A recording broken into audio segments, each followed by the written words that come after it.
اور دیگر جماعتیں، عالمی مجلس تحفظ ختم نبوت، انٹرنیشنل ختم نبوت موومنٹ اور ملکی اور بین الاقوامی سطح پر کام کرنے والے اس محاذ کے لوگ شہداء ختم نبوت کے خون کا صدقہ ہیں اور مجلس احرار اسلام کا یہ صدقہ جاریہ ہے۔ 53 کے ان شہداء کے تذکرے کے بعد قائد احرار حضرت پیر جی سید عطا المہیمن شاہ صاحب، جن کی یاد میں ہم نے طے کیا ہے کہ فروری، مارچ اور اپریل کے وسط تک ختم نبوت کانفرنسوں کا سلسلہ جاری رہے گا، سید عطا المہیمن شاہ صاحب بخاری رحمت اللہ علیہ حضرت پیر جی کے نام سے معروف تھے اور پوری زندگی درس و تدریس، تعلیم القرآن اور پھر مدینہ منورہ آقا کائنات صلی اللہ علیہ وسلم کے قدمین شریفین کی 14 سال کی حاضری، آپ اور ہمارے لیے دعائیں، اور پھر ربوہ چناب نگر کے محاذ پر بیٹھ کر ختم نبوت کے کام کی آپ یاری کی، ہماری سرپرستی فرمائی، ایک طویل عرصہ تا گزشتہ اور پیوستہ سال وہ شدید علالت کے باوجود ایمبولینس میں بیٹھ کر لیٹ کر 12 ربیع الاول کے جلوس میں پہنچے، اور یہ ان کی آقا نامدار صلی اللہ علیہ وسلم کے ساتھ بے پناہ عشق کی غمازی کرتا ہے۔ حضرات محترم، ہم سمجھتے ہیں کہ تحفظ ختم نبوت کے محاذ کو ہم جتنا توانا کریں گے دشمن اتنا کمزور ہوگا، اور ہم یہ بھی سمجھتے ہیں کہ ختم نبوت کے محاذ کو توانا کرنے کے ساتھ ساتھ ہم پر تان و تشنیع کی بارش بھی کی جائے گی، اور اس حوالے سے مشکلیں اتنی بڑی کہ اب تو آسان ہو گئی ہیں۔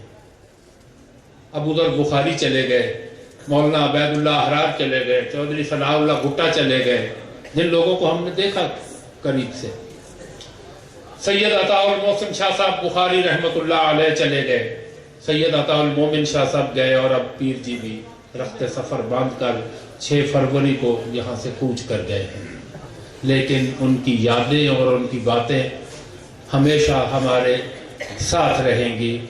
سید عطا المہیمن شاہ صاحب نے، حضرت پیر جی صاحب رحمت اللہ علیہ نے اپنی زندگی کی جوانی نہیں بلکہ نوجوانی کا 10 سال کا عرصہ چیچا وطنی میں گزارا ہے، اور میں ابھی بالغ نہیں ہوا تھا تو ان کی گود میں بیٹھ کر قرآن پڑھنا شروع کیا تھا۔ یہ انہی کا فیض ہے، خانقاہ سراجیہ کا فیض ہے، عالمی مجلس تحفظ ختم نبوت کے بزرگوں کا، علماء کا، مدارس کا، اور بالخصوص بڑے شاہ جی جن کو ہم کہتے ہیں سید ابو ذر بخاری، جنہوں نے بچوں کی طرح ہماری تربیت کی۔ حضرات محترم، حضرت پیر جی سید عطا المہیمن شاہ صاحب رحمت اللہ علیہ نے جماعت کی آبیاری میں نہ دن کی پرواہ کی، نہ رات کی پرواہ کی، نہ اپنے بچوں کی پرواہ کی اور نہ اپنی صحت کی پرواہ کی۔ تو اس میں میسج کیا ہے، اس میں پیغام کیا ہے کہ ہم نے رخت سفر باندھنا ہے۔ عقیدہ ختم نبوت کے تحفظ کی جد و جہد ہماری مرہون منت نہیں ہے، ہاں بزرگوں کا صدقہ جاریہ ضرور ہے۔ ہم نہ ہوں گے کوئی ہمسا ہوگا، اللہ تو کام لے لیں گے، لیکن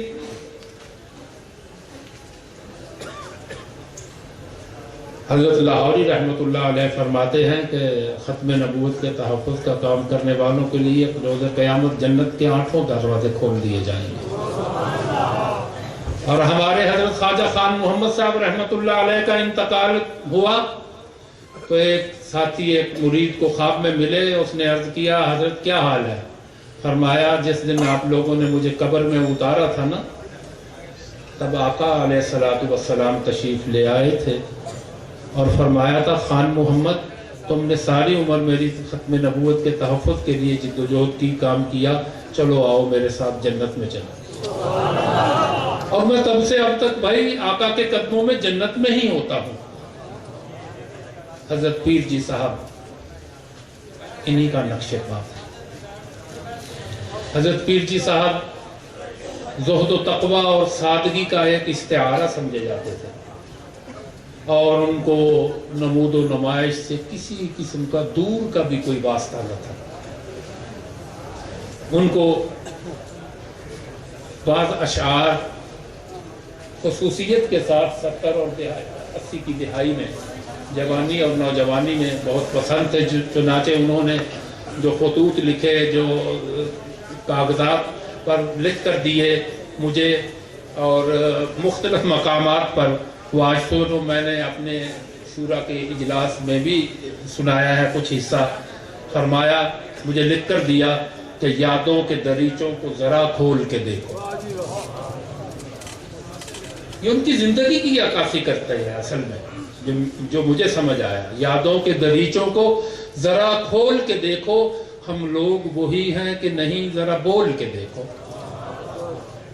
اور ہم اوس کے قطرے ہیں یا بکھرے ہوئے موتی، ہم اوس کے قطرے ہیں یا بکھرے ہوئے موتی، دھوکہ نظر آئے تو ہمیں رول کے دیکھو۔ ایک اور پردے پر مجھے لکھا، جن کے ہونٹوں پہ ہنسی پاؤں پہ چھالے ہوں گے، جن کے ہونٹوں پہ ہنسی پاؤں پہ چھالے ہوں گے، ہاں وہی لوگ تمہیں ڈھونڈنے والے ہیں۔ جد و جہد کا استعارہ ہے۔ حضرات محترم، شاہ جی تو وہاں چلے گئے جہاں سے لوٹ کر کوئی نہیں آیا، اور ان کے والد گرامی یہ فرمایا کرتے تھے کہ میں وہاں چلا جاؤں گا جہاں سے لوٹ کر کوئی نہیں آیا، پھر تم مجھے پکارو گے، مگر تمہاری پکار تمہارے کانوں سے ٹکرا ٹکرا کر تمہیں ہلکان کر دے گی اور تم مجھے نہ پاؤ گے۔ وہ بھی اپنے باپ کے پاس، سچے اور سچے باپ کے پاس، سچا اور سچا اپنا کردار لے کر چلے گئے۔ مجھے یاد ہے کہ محسن شاہ جی رحمت اللہ علیہ نے مجھے فرمایا کہ بیٹا یہ کام نہ کرنا۔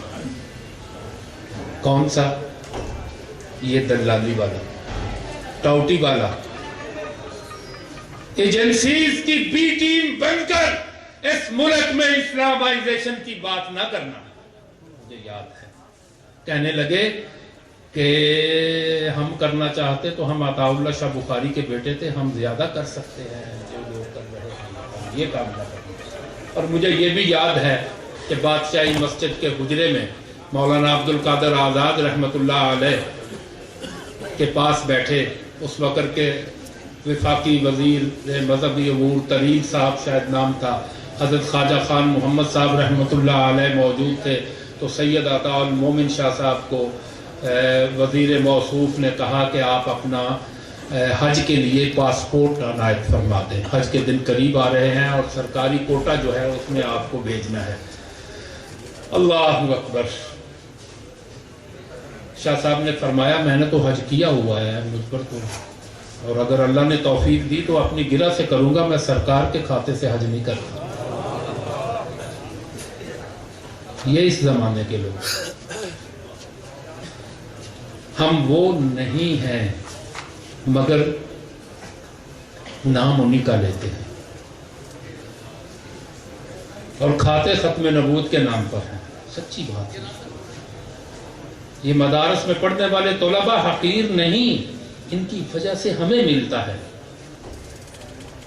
اور جن کے کردار کا میں نے تذکرہ کیا، وہ کردار زندہ کرنے کے لیے کچھ تھوڑی سی ہمت اور جرأت اور استقامت اور کھڑا ہونا پڑتا ہے۔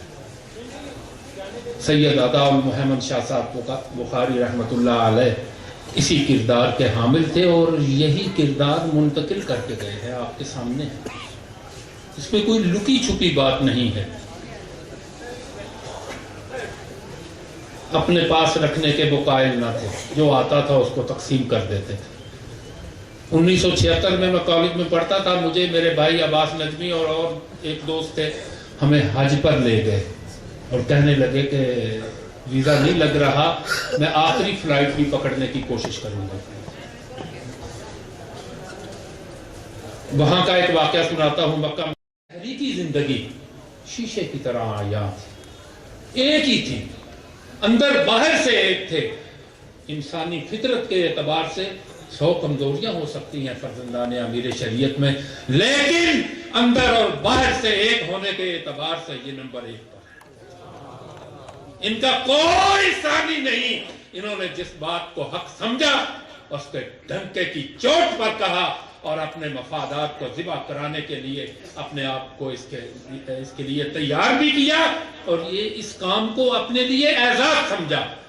الحمدللہ الحمدللہ الحمدللہ۔ آج ادھر دیکھیں بھائی، آپ ادھر دیکھیں، توجہ دیں۔ الحمدللہ آج ہم نے اپنی مرکزی مجلس شورا کا اجلاس منعقد کر کے 2022 تک کی دستوری مدت کے مطابق ہم نے سید محمد کفیل شاہ صاحب جو امیر شریعت کے نواسے اور پیر جی صاحب کے نواسے بھانجے ہیں، ان کو امیر منتخب کیا ہے۔ ہم آپ کو بھی اس کی اطلاع دینا چاہتے ہیں، آپ کی تائید حاصل کرنا چاہتے ہیں اور آپ سے دعاؤں کی درخواست کے ساتھ رخصت ہونا چاہتا ہوں۔ وما علینا الا